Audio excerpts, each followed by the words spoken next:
Joshi here. Very good. Subhash, please come and join us. Subhash is the regional head of automotive transportation Middle East and North Africa for Frost and Sullivan. Thank you very much.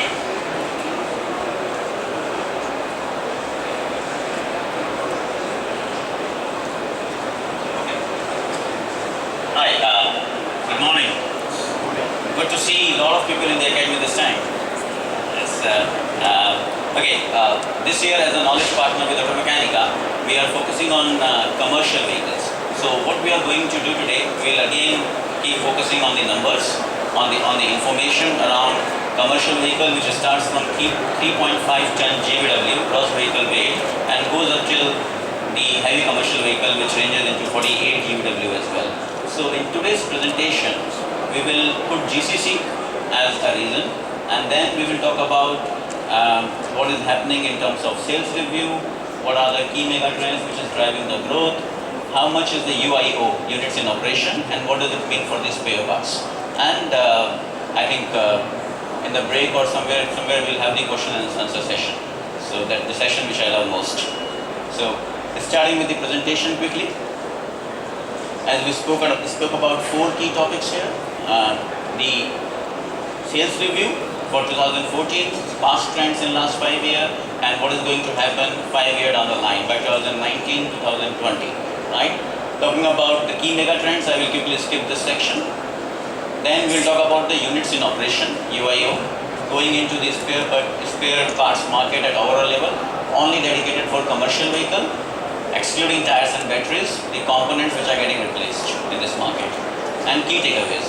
Now, one key information which I would like to share before we start the presentation, our estimates are based on domestic consumption, right? So we don't talk about import and re-export. We actually focus on how many vehicles are running on the road today, and based on that, what type of parts they are consuming. So we understand that industry, and our estimates are always based on domestic consumption, which is happening in GCC, excluding the re-export and everything. So let me quickly start with the sales review. To look at overall level, in the last 5 year or 6 year time period, we have seen almost 13.8% growth in the commercial vehicle segment.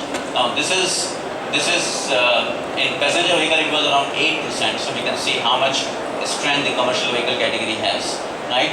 Talking about 60,000 unit in 2009, which includes the used and new vehicle both, going up till 115,000 unit in 2014.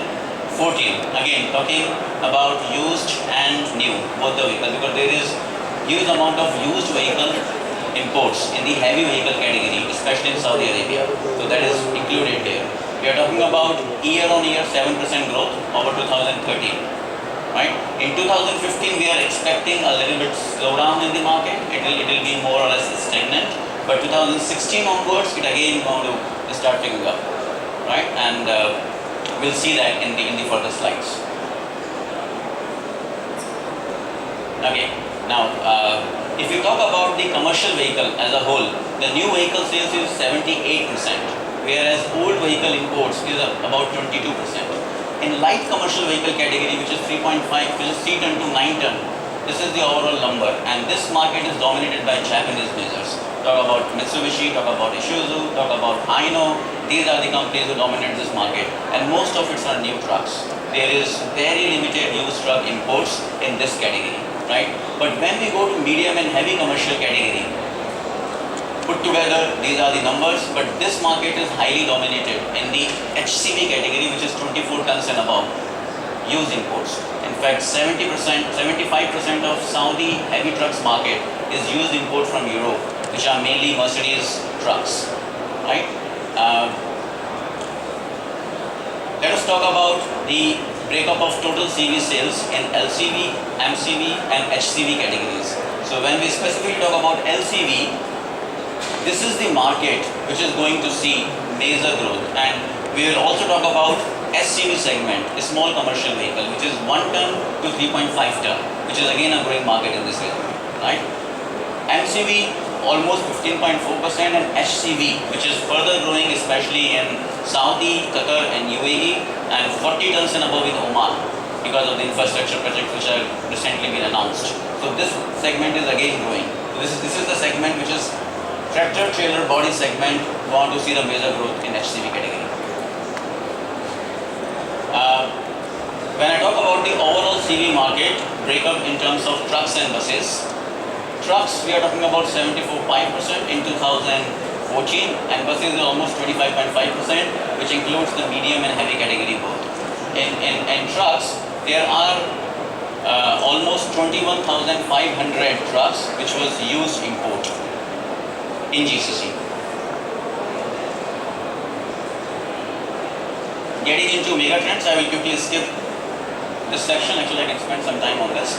Now, when we talk about the mega trends which are impacting the industry, we do our own analysis on 48 parameters in last 15 years. How these parameters has impacted the commercial vehicle market based on the categorization of SCV, LCV, MCV and HCV. That is beyond our interviews which we do with the industry participant. So this gives us a trend to understand that how the oil price, how the per capita income, how the investment transportation segment impacts the commercial vehicle industry. So out of those 48 parameters, these are the key 5 parameters which impacts the commercial vehicle industry in the GCC region. And we can see the clear correlation whenever we see a downfall in the oil exports, the less government expenditure, we can see the decline in the vehicle sales as well. The moment it goes up, vehicle sales also goes up. These are last 10-year trends. So similar trend we have seen in recent 2 years. So that is going to drive the I would say statical changes in the market. But we only give 40% focus to that. 60% focus is always provided based on our interview with the industry participant, how they foresee this market is going to change. Now, when we talk about one of the key parameters, crude oil prices is one of the key parameters which impacts the commercial vehicle industry in this part of the world. And that's where, when we say 2014-15 is the year where we will have a stagnant period in the commercial vehicle sales because of this element. Yeah, I was with a member of Oman government last week, and he showed a very good forecast that how the oil prices can impact the vehicle industry in the GCC region, and it was really good. So based on that, 2015 is a stagnant period, but we will see a recovery in the market post 2016 second half. So then we will see the actual growth in this market. Okay, talking about 3 key parameters which impacts.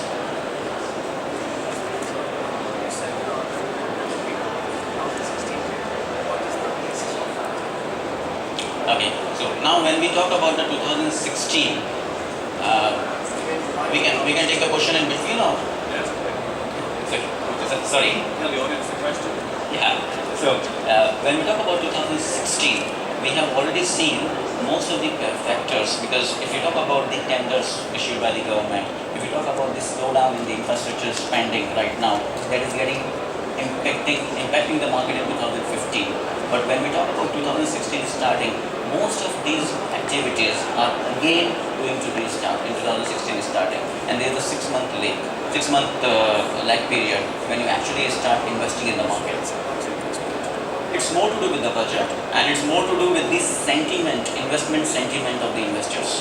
Yeah, that's where we say that, because if you look at the global forecast of most of the OEMs, they actually predicted a second recession in 2015 globally, but that did not happen, and it's good did not happen. So, but they are still stagnant in terms of their growth plans, and the same thing is applying to this season as well because of the crude oil prices. This is all through GCC, because when I say GCC, 70% market is UAE and Saudi Arabia. So rest 30%, let's say Qatar is doing okay, Kuwait is doing well, but that doesn't impact much of the high level numbers in the GCC. So 3 parameters. The government expenditure in the infrastructure project, that is something which drives the commercial vehicle segment, especially in medium and heavy duty category. Consumption of goods. When I talk about consumption of goods, this is the market which is based on imports. So whenever there is a per capita income high, we see higher consumption of goods, and that drives the movement between the GCC countries. So trucks going from UAE to Saudi, coming back with other goods and all those things happen. So that also increases the consumption of goods, also increases the demand of commercial vehicles that we have seen in the past. And this is something which is increasing the demand of buses. And when we talk about UAE 2020, we are also talking about electric buses here. So a lot of things are happening around that. So this will see further growth. In fact, the metro project in Riyadh, they are going to put the feeder buses, the small feeder buses to that. So that will increase the demand of Hyder and all those feeder buses on their routes in future. So this is the most important and interesting part of this presentation, because the spare part depends on how many vehicles are in operation today in the region. So we'll talk about units in operation in detail. We have almost 1.2 million commercial vehicle running on GCC roads as of December 2014. And this is the fastest growing segment is not here. That segment doesn't exist much today. But the sub 3.5 ton category, where we have a lot of pickups which are going to get used for the commercial usage, and Daihatsu vehicles, Kia vehicles, which is like a small carry vans. That is a segment which is going to grow in the future. So this is the segment to watch for, the small commercial vehicle from 1 ton to 3.5 ton or 1 ton to 3 ton category. So this is going to see the major growth in terms of sales. UIO will take much more time to get developed, but this in terms of sales, this will be the fastest moving. After that, these are the three segments where we see major growth here in the HCV, in the MNHCV category. So we are expecting almost 7.2% growth in future in terms of UIU, units in operations, reaching to 1.8 million units by 2020. When I talk about the OEM share in the UIU, I need to target Japanese and Korean parts for the LCV category and the European parts for the MNHCV category. Let's talk about LCV. Isuzu, Mitsubishi dominates more than 67% of the market in terms of units in operation. If I need to go to Saudi, this is my target. If I need to go to other GCC country, this is my target. Because Mitsubishi is the leader in the GCC country, where Isuzu is the leader in Saudi Arabia in terms of UAE. Right? Now, one segment to watch for is this category. We are going to see a lot of Chinese players, quality Chinese players coming into this space, and that will really increase the challenge for us. So, do we need to focus only on Japanese, Korean brands in this category, or we start focusing on Chinese parts as well going forward in next 5 years? Because this is very difficult to estimate. It might be 12% or 13% in 10% in 2020, but this is a segment which will grow in near future, and these two segments will get impacted. So when we talk about MNHCV, medium and heavy commercial vehicle, look at this, a large pie. There are a lot of things which are happening around emission regulation, and we don't know exactly when they are going to shape up. But in next 2 years, if there is a regulation, if there is any regulation comes in Saudi Arabia, this entire volume or 50% of it will shift here. So if I merge these two categories, because Mercedes already have a 19.1% market share in the new vehicles, but 70% of these old imports is also Mercedes, which are coming from Europe, right? So this is the segment where we need to focus in terms of part supply. But if the regulation changes, then my vehicle age will change, which means the aftermarket demand of parts might reduce if this regulation changes. When I say aftermarket, I'm talking about independent aftermarket, not the OES channel. Just to talk about vehicle age, which is one of the key area. Now here, the average vehicle age in the commercial vehicle segment is 7.6 years as of 2014, and this is coming to 7.6 because we have included LCV category here. If I exclude LCV, this will cross 9.5, this will cross 10 years actually, right? The key point here, it is not decreasing, it is actually increasing. So the people are keeping their vehicle for longer period, as well as there are more than 10-year vehicle is increasing by 3%, and this is coming from the largest market, Saudi Arabia. If you look at the commercial vehicle segment, more than 50 or more than 45% of the vehicles are owned by individual drivers. It's not owned by fleet. So they are keeping their vehicle for much longer period, the used import one, which is impacting this growth. But if the emission regulation changes, this pie will completely change. This is considering that emission regulation will not change till 2020. Then only this applies. If that changes, then it doesn't apply. This will come here. This segment will be the growth one if the regulation changes. But right now, this is declining. We see growth here and here, 4 to 6 years by 2020. In terms of tonnage category, within LCV, MCV and HCV, we can further classify heavy commercial vehicle in 3 more categories. So we can talk about 16 ton to 24 ton, 24 to 40 and 40 tons and above. So these are the further classification of heavy commercial vehicle. So I can clearly see here the MCV segment, right, and the 16 to 24, 25 ton category. These are gaining a market share by 1 or 2%, but more or less it will remain in the same brackets when I talk about the HCV as a category at the overall GCC level. But specifically when I talk about UAE, Qatar, this category is going to see a lot of development, right? And in Saudi Arabia, SCV is one segment which is developing very fast, which is 1 ton to 3.5 ton. And again, LCV for the city distribution is one segment which is increasing a lot.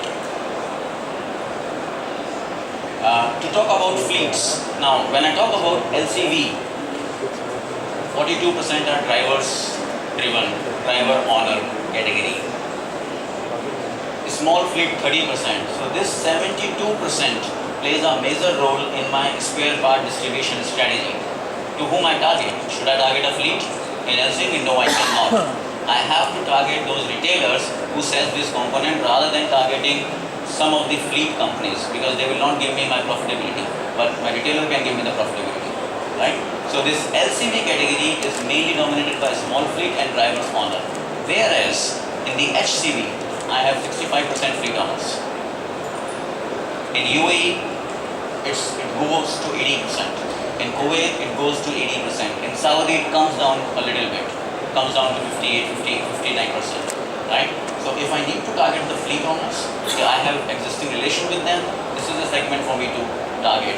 If I am a player in the LCV category, this is a segment for me to target. So there I need to give more incentive to the mechanics, to the retail owners, to the retail shops to sell my product in the market. Right? Few more slides to go on spare parts. We will talk about that how large is this market and how it is likely to grow in near future. So when we talk about spare parts, definitely you will see all the green signs, which means growth. So this is still a growing market. Market is not stagnant. 3.38 billion in 2014. The total revenue of domestic consumption within GCC. Again, it excludes all the re-exports and everything. This is just the domestic consumption. Right? Expecting 8.44% growth to reach at 5.49 billion by 2020, which is a very good volume. Now, this number doesn't include tires and batteries. If I put those here, this number will be 30% or 35% more than this. This is purely spare part, mechanical, collision and maintenance spare parts. Some of the highest frequencies in the world in terms of kilometer driven, in terms of replacement. Yeah. So, market concentration we put not applicable because this parameter works when we are competing a single product. Let's say if I talk about lubricants, then I will put market concentration is high because there are very few companies that dominating this market. But in parts, we have more than 200 companies and we see most of them here. So we can see a lot of companies playing in this area. So market concentration, we have new challenges in the market. We already have these many players going up 10%, 20% every year. So next year we will see 250 dominating player in this area. Right? When we talk about how this spare part industry looks in terms of mechanical, collision and maintenance part, the 71% share is occupied by mechanical and maintenance parts. there are a lot of new concept which is coming in market which will change the dynamics. We don't have any quick lube center or quick service center for LCV today, the dedicated one. But if I can talk about 2 years down the line, we are expecting 4 local companies to start quick service center which will provide very quick services which can be given in 2 hours. We will have almost 150 plus such service center in Qatar, in Saudi Arabia and UAE. So the dynamics, how the maintenance is provided to the small fleet is going to change. That will directly impact the channel from which the parts are getting sourced, because no one wants to keep higher inventories. That increases the cost. So they will shift to a model where they can get the just-in-time concept in place for delivering those small parts, which can be your plugs, which can be lubricant, which can be tires, doesn't qualify for that category, but which can be batteries, which can be other small parts. So this market going to see a shift in near future in the type of services which are going to get offered. That will be different, right? In terms of overall growth, undoubtedly Saudi Arabia is the largest market and we can see the highest growth here.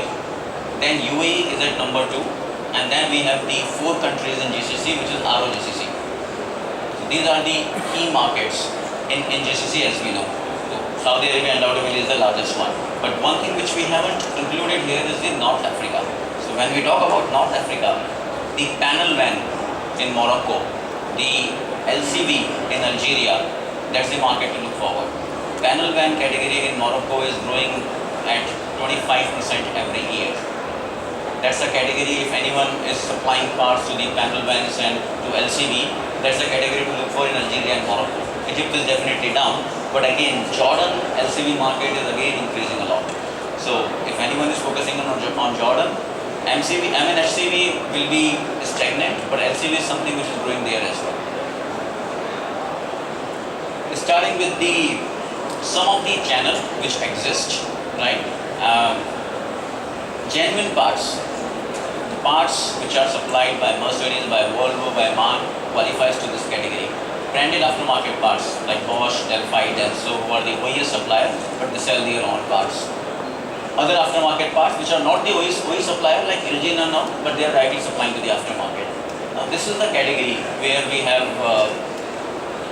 we call it domestic import, which means that I am a Mercedes spare part distributor, but Mercedes part is coming from Europe without involving me in the picture, which means it is coming from a different route altogether, and the person who is importing this part can offer 10-15% lower price in the market.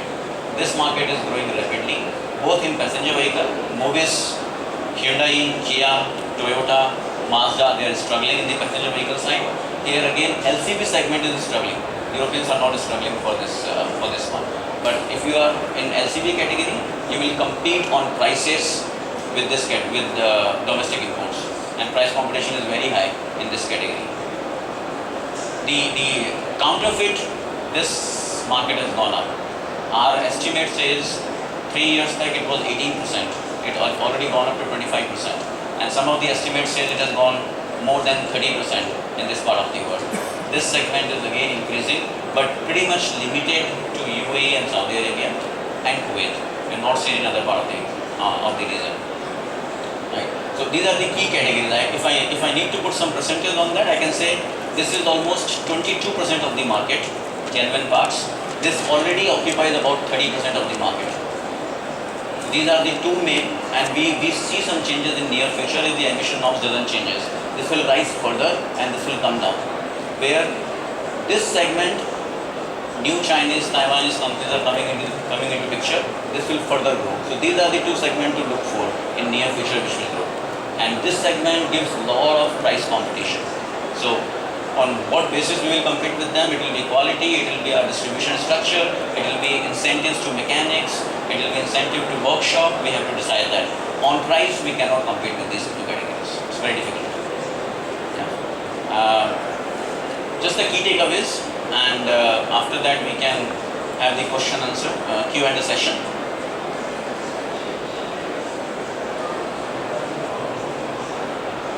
Do we have any questions?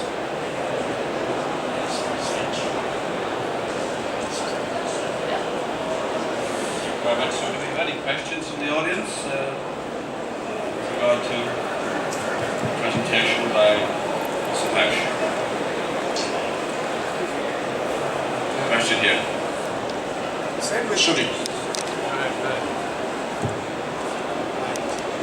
So you said that with the change in the emission regulations, there might be an increase, a further increase in the domestic imports. Can you just elaborate on how will that change the dynamics of domestic imports with the emission regulation change?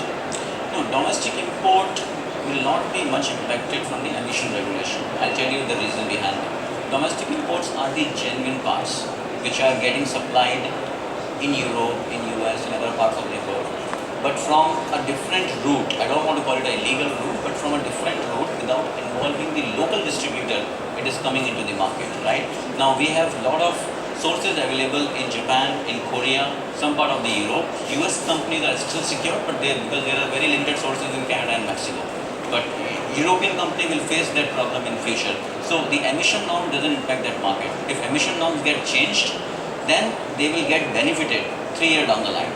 Because when the vehicle comes out of warranty, then they go to independent aftermarket, and there it becomes easy for a customer to choose a domestic import genuine part at 15% lower prices. And if you go to local sanayas in Saudi and UAE, you can make out these are the domestic import genuine parts. If it is coming from Korea, it will be written in Korean. Japanese will be written in Japanese. You will make out easily. There are specific shops who only deals into those domestic imports, and that is increasing. Just one more question. I mean, so the channel analysis that you just showed, I mean, apart from the genuine parts which contribute around 22%, all the domestic imports as well as the other parts as a grey market? It depends. It depends on, OEM to OEM. For if you are a OEM, everything apart from your own part becomes grey for you. If you are an aftermarket supplier, then Bosch, Denso, or the Chinese company is not grey for you. For me, the grey is only spurious and counterfeit as an aftermarket company. But if I am an OEM, apart from genuine, everything is grey. So domestic imports become grey for me. But if I am a Bosch or Delphi, then only counterfeit and spurious is grey for me. Rest all is still genuine for me. But the route of domestic import becomes grey. Hi, Subhash. Right. You were speaking about key drivers for automobile sector growth in GCC. You spoke about per capita income, you spoke about oil prices, government expenditure, and so on. One issue which is probably affecting a few markets are the political turmoil, the security situation, like you talk about Iraq or the Yemen crisis. What do you expect that to have a follow-up on the re-export of vehicles probably from UAE? And also, what do you foresee Iraq to grow, at least the CV market in Iraq? What do you about expect? Iraq or Iran? Iraq, not Iran. Iraq. Okay. Now, actually, this question is more related from the passenger vehicle side rather than commercial vehicle. So, let me take it as the automobile industry rather than passenger or commercial. Now, when I take an example of Iran as well, because it's more, it's a very big market nowadays. And now what is happening right now, due to some political changes in the sanctions and all, right now, re-export is almost stopped. It is very limited because they are waiting for those regulations to come, and then the market will open up, right? In terms of spare parts, the part goes from here to Jordan, and it gets distributed from there as a re-export. So what matters for us is how good relation we have with the Jordanian or Lebanese community to supply the parts from here, which again gets redistributed in that area, right? But if I talk about the export market, these are changing now. The traditional export market will not remain profitable for us 5 years down the line. So what we need to concentrate more is the CIS countries, because increasingly the share of CIS countries import from Dubai, from Oman is increasing. Similarly, if you talk about some of the pockets like Nigeria, Kenya, the central and western African part, their import from Dubai is increasing a lot. So going forward, we might need to look at importers who are mainly concentrating on that market rather than because it all depends on sanctions how it works in the Iran and Iraq case. Then only we can see. But the bigger market sits there in Africa and CIS. Commercial vehicle, there is a re-export happens on the LCV category. MNHCV is very small in terms of re-exports. And it's one thing I can tell you is the refurbished market in Sharjah, that is growing like anything. So all those parts, they go to Africa or CIS country. So all the vehicle comes there, they refurbish it and they export it. That's a market which will become challenging and which will become more, I would say, challenging for the genuine part supplier in future for the re-exports. Hello, good morning. Over here. Sorry. Enrique Mental from Nagler Middle East. I'd like to know your opinion regarding the fuel emissions here in the GCC. How do you see the trend in the future? Because for a long time we've been hearing rumors about implementation of Euro 4s, Euro 5s here in the UAE. We have the good quality fuel, let's say. I'd like to know what is your opinion for the region in the future? Actually, I would like to reserve my comments on that because that is something which is shaping up from last 5 years, but we don't have any results till now. So we exactly don't know when it's going to come.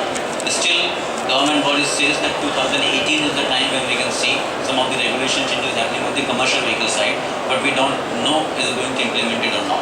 Recent example of CAFE regulation in Saudi Arabia on passenger vehicle. I still doubt that it's going to start from January 2016 because it will change the dynamics completely. For selling one Toyota Prado, you need to sell in 3 Corolla. I don't know how that going to work. OEMs like Ford, GM who actually survive some heavy vehicles, how they want to survive, it's a question mark. So if you're asking about implementation, I'm sorry, I really don't have an answer. But from our experience, we can see the things will change once the public transportation system comes into place. Because that will directly impact the vehicles in the market, and then the big fish of the market will push a lot of pressure on the government to change some of the emission norms so they can eat up the pie of used imports and include it in their market. It's more relation-driven business nowadays rather than market-driven business. So that is something which we can assume right now, but there is no concrete evidence of that. I think I answered your question. Yes, yes. Thank you. I think we have another question. Yeah, this gentleman. You have projected 1.8 million units in operations. Right, right.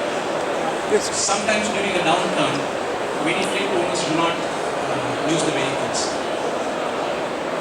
due to various reasons. So how much should we discount from your, because this will directly impact the parts consumption, which is a direct relationship with the parts consumption. It's a very good question. We actually already discounted 20% while calculating. Reason being, it's not only the usage, it's also about the regulation. Recently we had one regulation about a year back in Saudi Arabia which restricts the heavy trucks to the local driver. Companies like Al-Masdui, who are the largest in terms of fleet operation in Saudi Arabia, their 200 trucks were sitting idle. You can't drive them because they don't have the drivers, right? And there are a lot of independent trucks which are already 8-year or 10-year old in the market, which drives just about 40,000, 50,000 kilometers. So when we do our vehicle spare parts calculation, we put up a reverse bar curve term model in place, which takes care of the kilometer run by each category. So one category will run 40,000 kilometers, one category will run 60,000, one 80,000 into LCV category, and then we take the percentage of that while calculating. The similar thing is done for MCV and HCV. So I won't say it's a conservative estimate, it's optimistic estimate. Conservative can be reduced by 20-22% in this market as well. It's a discounted calculation, but more on the LCV side. Sorry? The physical number, raw data. Yeah, that's internal to us. So we can only. But in our calculation, we have taken higher attrition rate for LCV and lower attrition rate for MNHCV because that depends on the regulation. Attrition means what you want? Attrition includes 3. Attrition includes the vehicle going out from the market due to physical damage. the vehicle which are getting re-exported from the market and the vehicle who are running less in terms of overall kilometer run.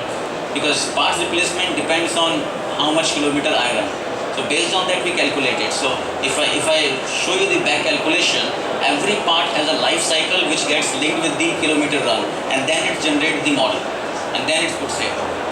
So that's how we calculate the domestic consumption. Thank you. Any further questions? Gentlemen here. Hi, I'm Vikram. It's a question on the emission norms. So do you see the emission norms affecting the entire GCC or country by country, or is it going to be Saudi first and then the different countries? How do you see that playing out? Okay, if I take a 3-year horizon, when one company implements the emission regulation, in 3 years we'll see entire GCC is getting affected from that. But in initial 6 months, it will be more country to country driven rather than entire GCC driven. Let's say when we talk about the CAFE regulation in Saudi, we might see if that becomes successful, we might see 2 years down the line it comes to Kuwait and Oman.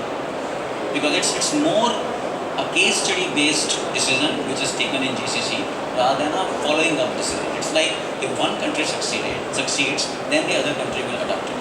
Right? Emission norms is already higher than, and UAE has a higher norm than Saudi Arabia right now. And it doesn't mean that Saudi Arabia is adopting it. So we have to wait and watch. It will be more country specific rather than overall region specific if we are talking about short term. Talk about long term, then it can go to any side.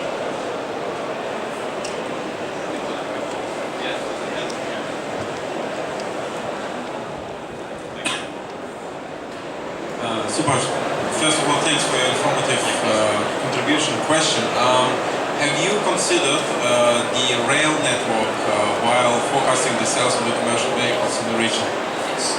2018, which we have taken as the downshift for the vehicle sales, especially into tractor-trailer segment.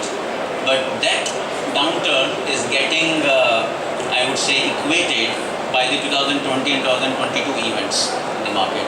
And the amount of infrastructure which is getting developed in Saudi Arabia in terms of 5 economic cities where you need to distribute it is actually shifting from driven by local consumption to driven by infrastructure development. So it is getting equated.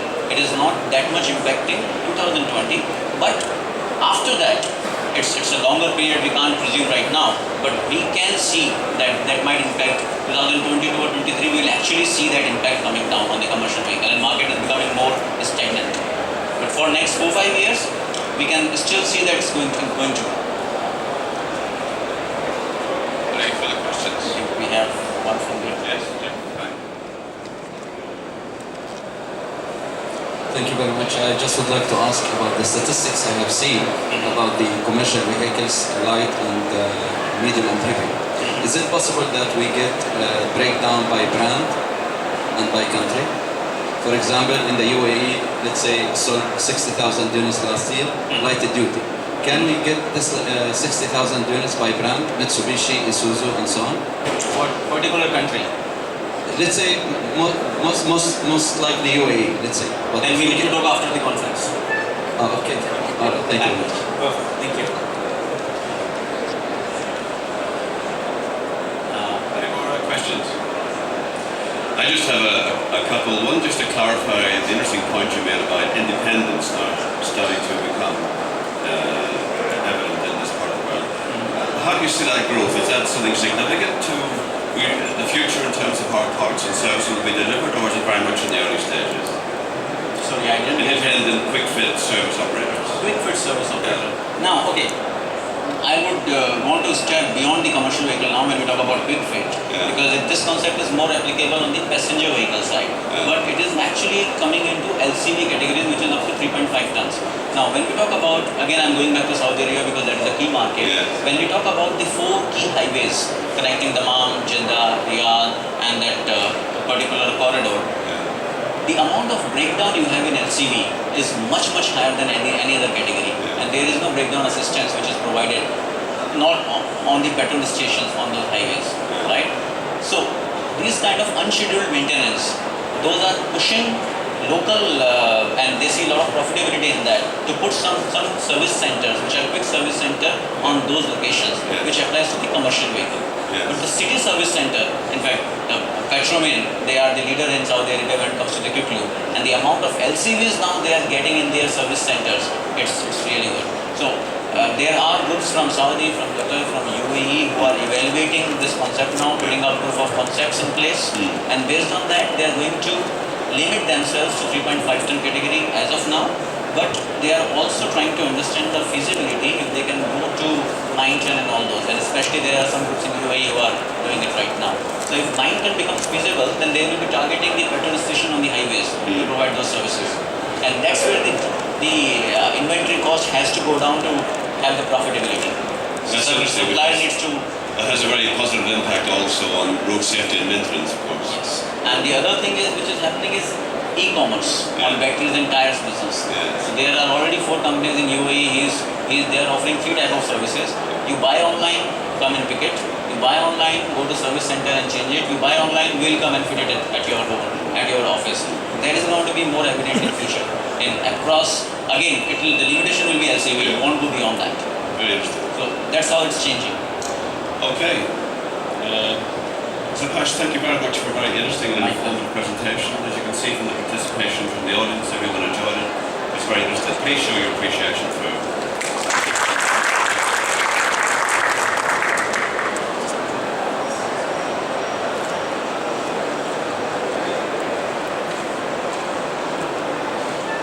Okay, we've got a slight change to the program in that